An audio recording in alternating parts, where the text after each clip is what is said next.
I'd like to thank CISD for putting this video together, and I hope you share it with the students here at middle school, the parents of these students, so that they can see what it was like and why the school was named Danville, and the teachers. Some of the teachers here are familiar with the school and why it was named Danville, so I hope they get the opportunity to see it and look at some of the history as to why it was named Danville.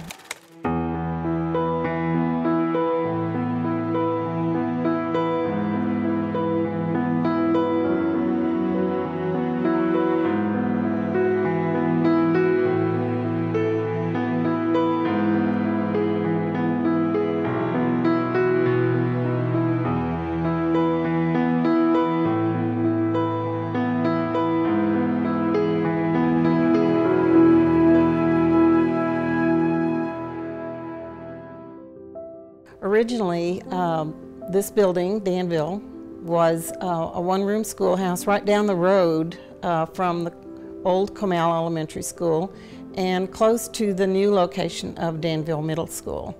The name Danville came from an early pioneer when our German immigrants came off the ships and landed in Texas. They had to be led here to the Comal settlement area.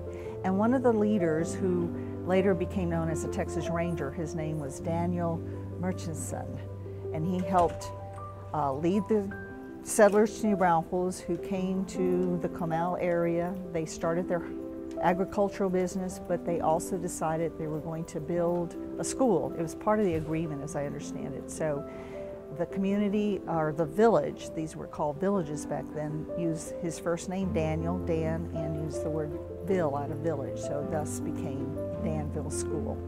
It was a one-room school, and all the grades were in that one room. And we were a bunch of brats. Well, we'd come in the morning, especially when it was in winter. I don't know whether the teacher or some older boys, they would build a fire in the little wood stove, Yes. and hope to have it warm by the time the other kids came. Yeah. And it was just a one-room Building, yeah. that's all it was. And it was large. yeah.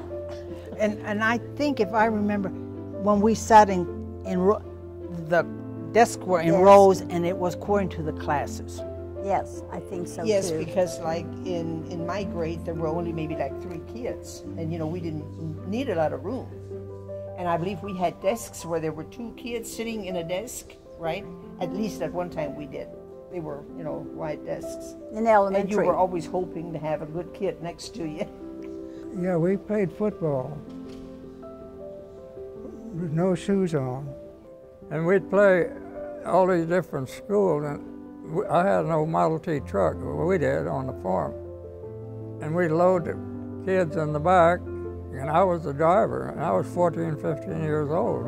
We went all to Sherwood, there was a school up in the hills, and Psalms, Bracken. Playing other schools, we won every game. A lot of times, I mean, we would play volleyball and practice and then play other schools on Friday afternoons. They would come to us or we would go see them, just like happens now. But the thing was, if you were a girl and you could play as well as the boys, you got to be on the boys' team. I believe it was in 1958, they moved the one-room schoolhouses to the Comal Elementary School location. And so that's when I started first grade and in this building. And then they moved other rural schools to the Comal Elementary site, and I went from first grade through 8th grade there. To me, the word Danville brings back fond memories of the one-room schoolhouse that I attended. I remember Mr. Raw. I thought he was so sweet. He was the only teacher that I can really remember there. And I remember going out for recess and running around the mulberry tree and kind of having to fit in because I was considered the city slicker that came to the country school. I remember Danville fondly. I went there 2 years, first and second grade. But I remember fondly the principal, Mr. Raw, that Donna mentioned, would come in and do art class. I have a vivid memory that comes up all the time of a box of fruit with a knothole in it and a mouse beside the box.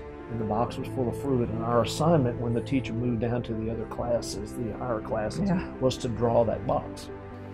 In fact, at Danville, the teacherage that my grandfather lived in used to be this one-room school that was built in 1863.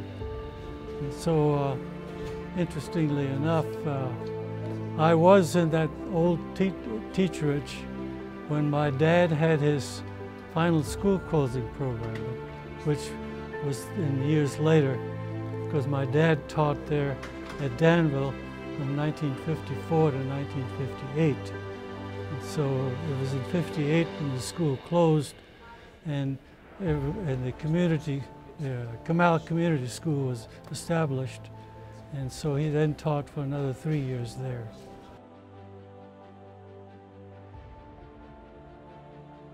I was reading the New Braunfels Herald and saw a picture of the Danville School, and it was to be auctioned the very next morning at 8:30. And because I needed more rooms for my bed and breakfast, and I purchased the Danville School for $1,600.